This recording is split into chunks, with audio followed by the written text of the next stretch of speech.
नमस्कार, मैं हूं कुमार गजेंद्र। जनपद ऑन द स्पॉट में आपका स्वागत है। हमारे एक दूसरे social media platform podcast with Kumar Gajendra में भी आपका स्वागत है, जहां आप हमें सुन सकते हैं। दिल्ली के अंदर आम आदमी पार्टी बुरी तरीके से चुनाव हार गई है। अरविंद केजरीवाल की सत्ता से लगभग विदाई हो गई है और केजरीवाल किसी भी वक्त भागकर पंजाब जा सकते हैं और वहां पर भगवंत मान को हटाकर सत्ता का एक बार फिर से स्वाद चखेंगे पूर्ण राज्य का। जी हाँ, बॉर्डर स्टेट है और अरविंद केजरीवाल की बड़ी महत्वाकांक्षाएं रही हैं कि वो पंजाब के मुख्यमंत्री बन जाए। ये होने वाला है बहुत जल्दी, कवायद तेज है। दो सिपासालार यानी कि एक शराब का दलाल विजय नायर और एक जो सुप्रीम कोर्ट ने कहा था स्वाति मालीवाल को पीटने वाला उनका गुंडा विभव कुमार पहले ही ओएसडी और सुरक्षा देकर पंजाब में लगाए जा चुके हैं, जो अरविंद केजरीवाल के लिए रेड कारपेट बिछा रहे हैं। लेकिन दिल्ली के अंदर दिल्ली सरकार से सत्ता छीनने के बाद अरविंद केजरीवाल के हाथ से दिल्ली नगर निगम भी जाता हुआ दिखाई दे रहा है। अब अरविंद केजरीवाल की जो मुश्किलें हैं वो लगातार बढ़ रही हैं और उन्हें समझ नहीं आ रहा है कि अब निगम को कैसे बचा जाए। हालांकि दिल्ली नगर निगम में भी अरविंद केजरीवाल झूठ बोलकर घुसे थे, लेकिन अब यही दिल्ली नगर निगम का जो कब्जा था उनके हाथ से खिसकता जा रहा है। दरअसल समीकरण क्या कह रहे हैं हम थोड़ा सा आपको बता देते हैं कि किस तरीके से पूरी चीजें बदलने वाली है। यानी कि दिल्ली नगर निगम जो एमसीडी है वो भी केजरीवाल के हाथों से छिनती हुई दिखाई दे रही है। ये सत्ता अब कैसे फिसल रही है, केजरीवाल इसे रोक कैसे पाएंगे, अपने आप में बड़ी बात है। लेकिन सबसे पहले दरअसल है क्या, विधानसभा चुनाव में हार के बाद आम आदमी पार्टी नगर निगम की सत्ता बचाने की कवायद में जुटी हुई है। इसके लिए पार्टी के वरिष्ठ नेता रणनीति बना रहे हैं। दरअसल विधानसभा चुनाव के बाद दिल्ली में 10 सीटें खाली हुई थी और इन 10 सीटों को लेकर हलचल तेज हो चुकी है। इसके मद्देनजर अगर देखें तो एमसीडी के करीब 10 पार्षद चुनाव जीतकर या तो विधानसभा पहुंच गए या सांसद बन गए।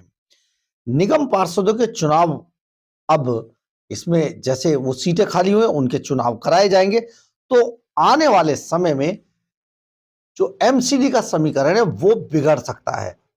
दरअसल है क्या, दिल्ली के अंदर 250 वार्ड है, 250 वार्ड है। इनमें से एक वार्ड द्वारका बी है, जिससे कमलजीत सहरावत जो भारतीय जनता पार्टी की हैं, पश्चिमी दिल्ली से सांसद बन गई हैं और उनके सांसद बनने से खाली हो गया है।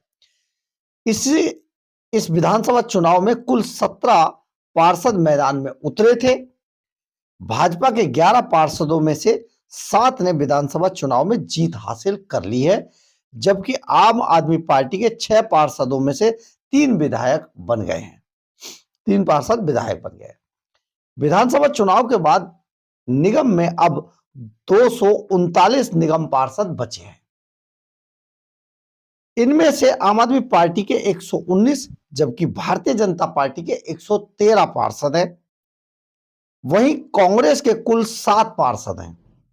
अभी के समीकरण बताते हैं कि आम आदमी पार्टी के पास निगम में बहुमत है, लेकिन 11 पार्षदों के उपचुनाव होते हैं तो उनमें समीकरण पूरी तरीके से बदल जाएगा। राजनीतिक विश्लेषकों की अगर माने तो निगम की सत्ता बचाने के लिए उपचुनाव में आम आदमी पार्टी को कम से कम 3 सीटें जीतनी होंगी। कम से कम 3 सीटें जीतनी होंगी, तब वो अपनी सत्ता को बचा पाएंगे। आम आदमी पार्टी से जुड़े सूत्रों ने बताया कि नगर निगम चुनाव को अभी 3 साल से भी कम समय बचा है। ऐसे में खाली हुई 11 सीटों पर उपचुनाव जल्दी से जल्दी कराया जा सकता है। आम आदमी पार्टी अब निगम में अपनी सत्ता बचाने के लिए सक्रिय हो गई है और उसे चिंता है कहीं उनकी निगम से भी सत्ता चली ना जाए। उपचुनाव में पूरी तरीके से ये समीकरण बदल जाएंगे। सूत्रों का कहना है कि अगर 11 खाली सीटों में उपचुनाव होते हैं तो उनमें से कम 3 सीट आम आदमी पार्टी को जीतनी आवश्यक होगा। अगर इससे कम सीट उनकी आती हैं तो भाजपा निगम में उनसे अधिक सीटें हासिल कर लेगी। वहीं अभी के माहौल में कांग्रेस निगम में आम आदमी पार्टी को समर्थन की उम्मीद भी बेहद कम है, क्योंकि जिस तरीके से इनमें लड़ाई चल रही है, कांग्रेस भी समर्थन नहीं देगी। अगर ऐसी स्थिति सदन में बनी तो भारतीय जनता पार्टी निगम की सत्ता में अपना बहुमत साबित कर वहां पर काबिज हो जाएगी।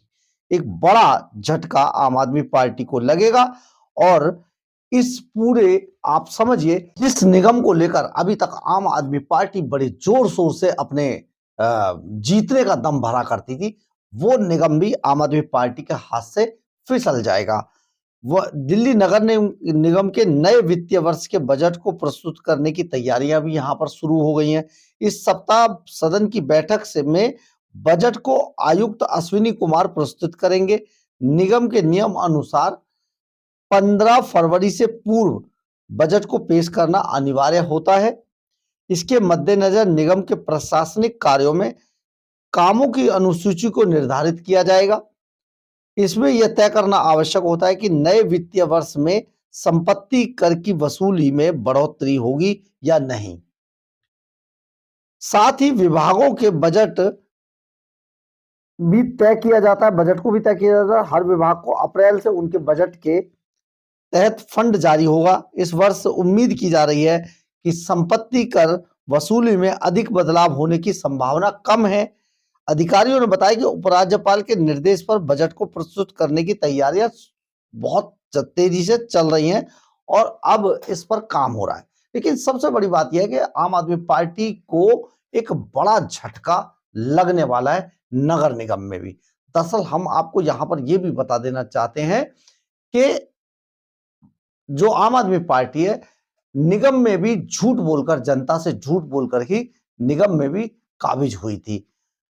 आम आदमी पार्टी के अरविंद केजरीवाल जो राष्ट्रीय संयोजक है, उन्होंने पूरी दिल्ली के अंदर कूड़े के पहाड़ों को, यानी कि जो ढलाव घर हैं, उनको मुद्दा बनाया था और उन्होंने कहा था 6 महीने के अंदर जितने भी ढलाव घर हैं दिल्ली के अंदर, चाहे वो बलसवा का ढलाव घर हो, चाहे वो गाजीपुर का हो, उन सबको खत्म कर दिया जाएगा। लेकिन लंबा समय गुजरने के बाद आज भी ढलाव घरों की ऊंचाई और ज्यादा बढ़ गई है, फैलाव ज्यादा बढ़ गया है। लेकिन केजरीवाल यहां पर भी अपनी बात को सच साबित नहीं कर पाए, यानी कि जनता से झूठ बोलकर सत्ता हासिल करने वाले अरविंद केजरीवाल अब पूरी तरीके से पूरी दिल्ली के अंदर एक्सपोज हो गए और फ्लॉप हो गए हैं। बहरहाल, अगर आपको हमारी खबर अच्छी लगे तो आप इसे लाइक, सब्सक्राइब और शेयर जरूर करें। कमेंट्स बॉक्स में अपनी राय जरूर लिखें, इससे हमें बहुत बहुत बहुत ऊर्जा मिलती है। जय हिंद,